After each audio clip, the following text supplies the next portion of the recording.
Singku desaini rumah Jepang yang bikin pikiran lebih tenang dan tidak mudah marah.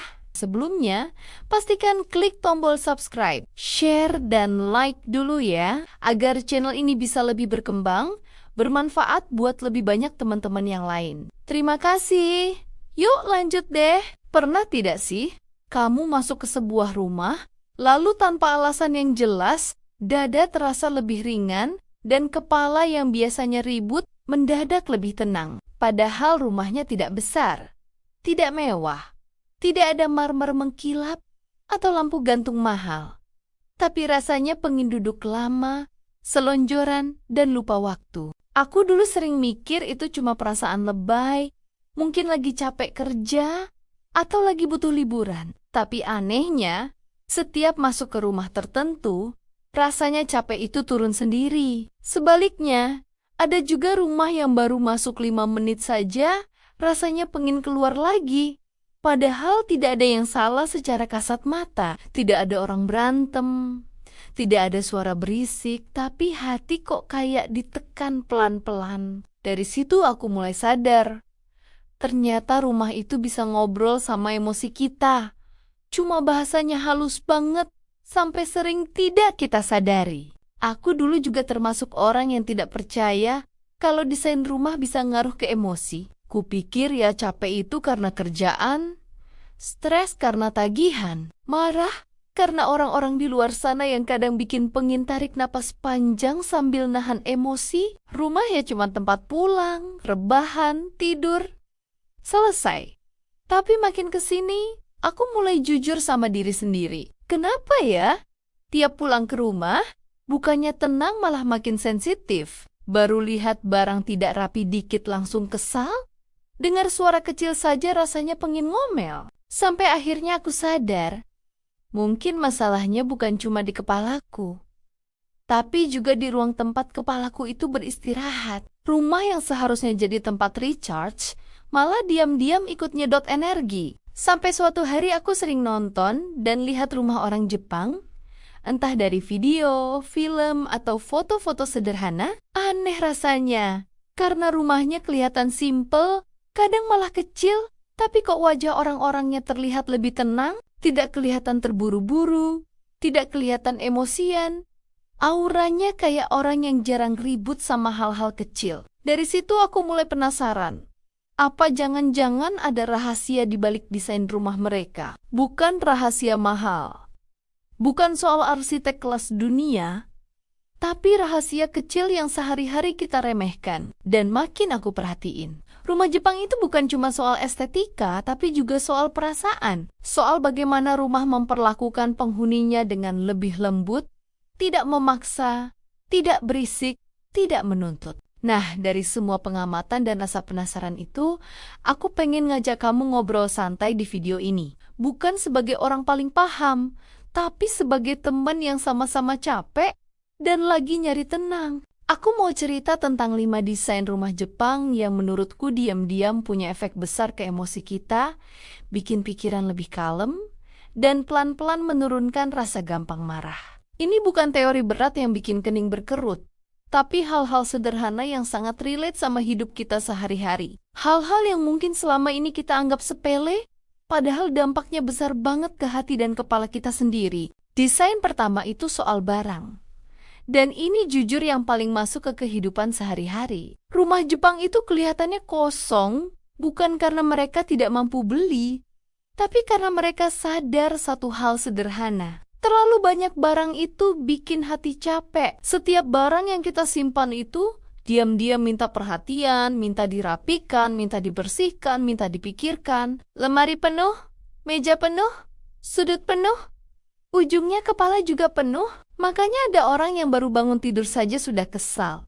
Bukan karena hidupnya berat, tapi karena otaknya belum bangun sudah diserbu visual yang berantakan. Orang Jepang lebih memilih ruang kosong, karena ruang kosong itu seperti jeda napas buat pikiran. Lucunya, semakin sedikit barang, semakin sedikit juga alasan buat emosi. Tidak ada drama nyari barang, tidak ada kesel lihat rumah berantakan, dan tidak ada capek mental sebelum hari benar-benar dimulai. Desain kedua adalah soal cahaya dan ini sering diremehkan. Rumah Jepang sangat menghargai cahaya alami, terutama cahaya pagi yang lembut dan tenang. Cahaya matahari itu bukan cuma buat terang, tapi buat menenangkan sistem saraf. Cahaya alami itu seperti pelukan diam-diam buat otak. Coba ingat, kalau seharian di ruangan gelap atau lampu terlalu putih dan menyilaukan, rasanya gampang capek, gampang tersinggung, suara kecil saja bisa terasa berisik.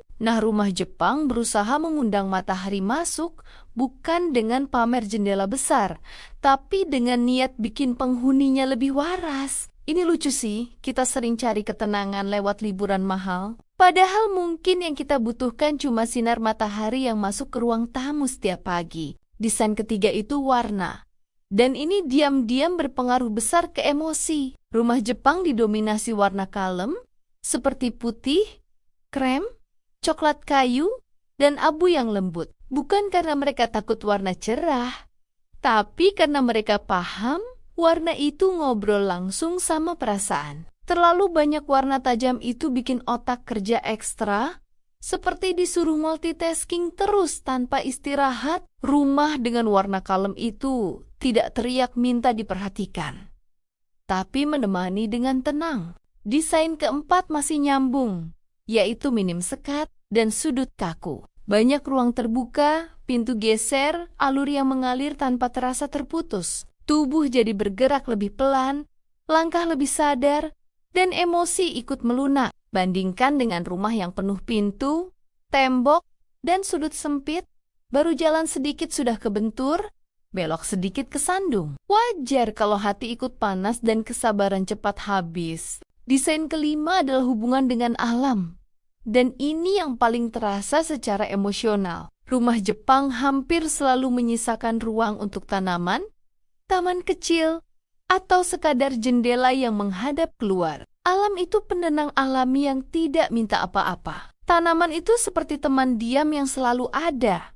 Tidak cerewet, tidak menuntut, tapi bikin suasana lebih hidup. Ada penelitian, tapi kita tidak perlu bahas berat. Cukup rasakan saja. Rumah yang punya unsur alam itu bikin orang lebih sabar dan lebih jarang meledak. Jadi kalau akhir-akhir ini kamu merasa gampang marah, cepat lelah, atau rumah terasa tidak pernah bikin betah, mungkin masalahnya bukan di kamu. Bisa jadi rumahmu belum ramah sama pikiranmu sendiri. Rumah itu bukan cuma tempat tidur dan berteduh, tapi tempat hati pulang. Dan kalau rumahnya berisik, jangan heran kalau hatinya ikut ribut. Kadang kita terlalu keras sama diri sendiri. Merasa gampang marah itu salah kita. Merasa capek itu karena kita kurang kuat. Padahal bisa jadi setiap hari kita pulang ke tempat yang tidak pernah benar-benar memberi rasa aman buat pikiran. Rumah yang harusnya jadi tempat istirahat malah diam-diam jadi sumber lelah. Barang numpuk bikin mata tidak pernah benar-benar santai. Cahaya yang salah bikin badan tegang tanpa kita sadari. Warna dan tata ruang yang ribut bikin emosi gampang tersulut. Akhirnya sedikit-sedikit kesal, sedikit-sedikit ingin menyendiri. Lalu kita bingung sendiri kenapa rasanya hidup kok berat padahal tidak sedang ada masalah besar. Lucunya, kita sering cari solusi jauh-jauh, liburan mahal, healing kemana-mana, kopi mahal biar tenang sebentar. Padahal masalahnya mungkin nunggu di rumah, nunggu dibereskan pelan-pelan, bukan dengan renovasi besar atau beli barang baru. Tapi dengan keberanian untuk mengurangi, membuka ruang, membiarkan cahaya masuk, memberi napas ke rumah dan ke diri sendiri. Karena jujur saja, rumah itu seperti teman hidup. Kalau rumahnya sempit dan berisik, dia akan ikut bikin kita rewel. Tapi kalau rumahnya ramah, dia akan bantu kita menenangkan diri tanpa banyak bicara. Rumah ala Jepang itu mengajarkan satu hal sederhana, tapi dalam. Hidup tidak harus penuh untuk terasa cukup.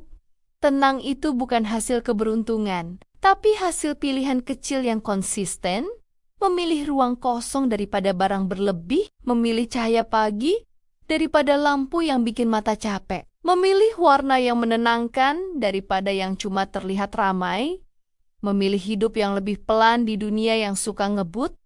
Dan ya, Kadang rumah kecil yang tertata dengan hati bisa jauh lebih menenangkan daripada rumah besar yang penuh tuntutan. Jadi kalau suatu hari kamu pulang, duduk diam, lalu merasa ingin menangis tanpa tahu kenapa, jangan langsung menyalahkan diri sendiri. Mungkin hatimu cuma minta ditemani rumah yang lebih pengertian, rumah yang tidak menekan, rumah yang membiarkan kamu bernapas. Karena pada akhirnya rumah bukan cuma soal tembok dan atap, tapi tentang bagaimana dia memeluk kita setelah hari yang melelahkan. Dan kalau sebuah rumah bisa membuatmu lebih sabar, lebih ringan, dan lebih damai, itu bukan rumah biasa. Itu rumah yang benar-benar pulang. Terima kasih sudah menemani dan mendengarkan ceritaku sampai akhir. Sampai ketemu lagi di video berikutnya.